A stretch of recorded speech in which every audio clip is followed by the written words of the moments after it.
Well, welcome back to the sunroom.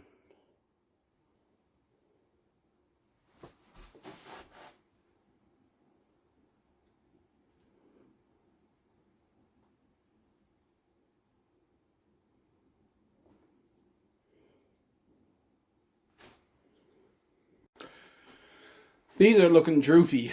It's not because I'm neglecting them. It's because they are a Mediterranean plant and I wait for the soil to completely dry out before I water them again. So I have to water these now and get them back looking lively. 20 something.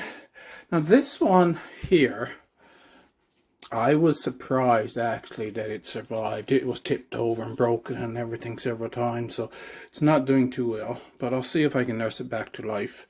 What I'm doing out here today, see, I've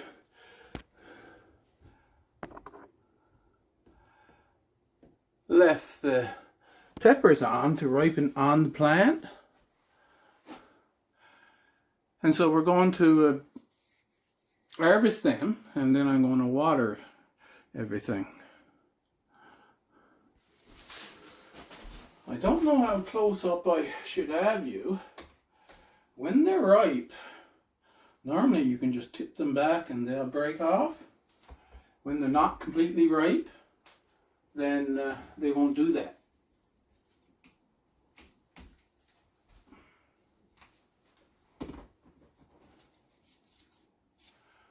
I can use them green. Right now the temperature is getting low in here, and so the pepper plants aren't doing much at all anyway.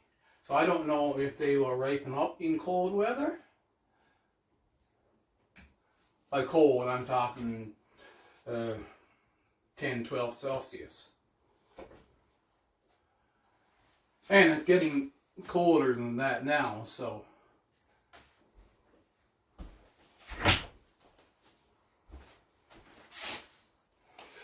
I've been looking at that little finger knife jobby, and now when I go to get it, I can't find it.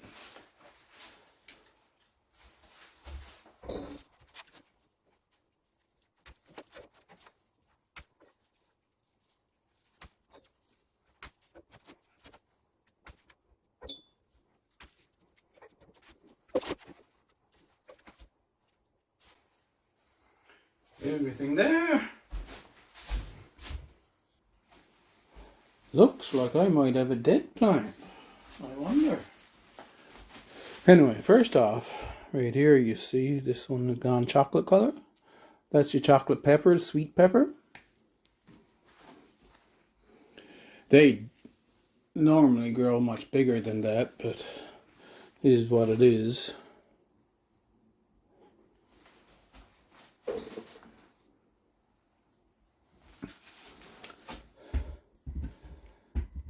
And like I say, I don't know if this plant is dead or just died back. It shouldn't be dead from lack of moisture, because I was checking the moisture.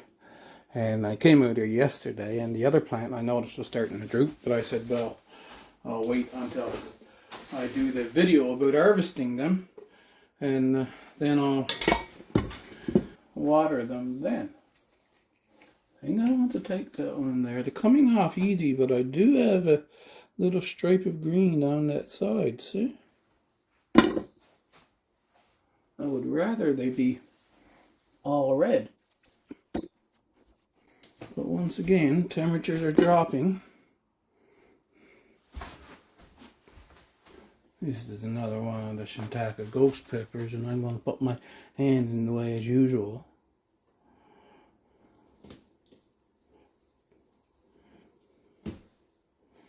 Doesn't really matter if I break something off, because I got to cut this back anyway.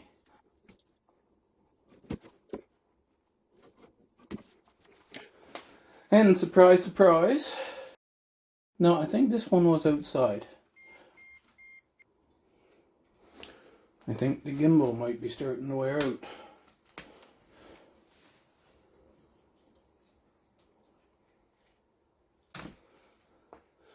Those two.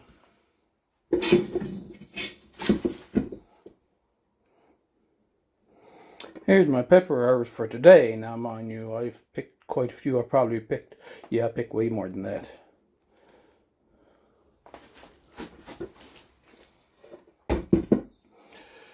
And here, I have to clean this up now. I took out the plants that were there, and I've got to make a proper tray, because that one leaks.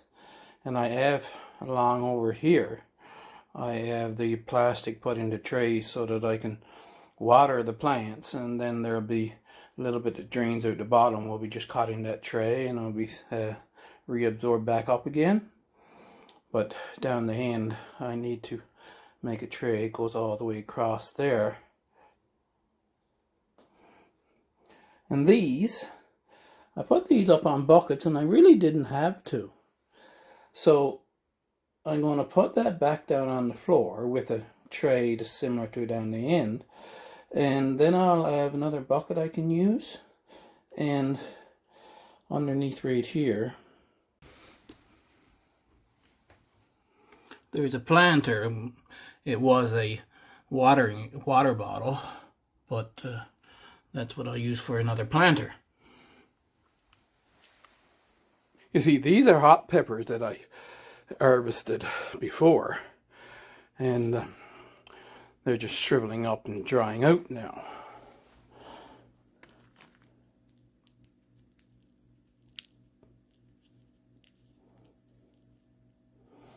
I'm not going to put them in the dehydrator because, of course, I'm having fire to warm the house now, and so I can dry them out completely just down by the stove. So that's what's going to happen. And then I'll make pepper flakes out of them, or pepper powder, whichever I decide. And you see I have these 3 more chocolate peppers. So I did well, and I've used, I believe it was 4 chocolate peppers and 3 California Wonder. So, like I say, we're back in the sunroom. I don't know if I'll be able to grow anything in here over the winter or not. Of course, I've got my grow lights downstairs, so we shall see. There's always lots to do. Thank you for watching. Hope you enjoyed it, and hope to see you in the next video.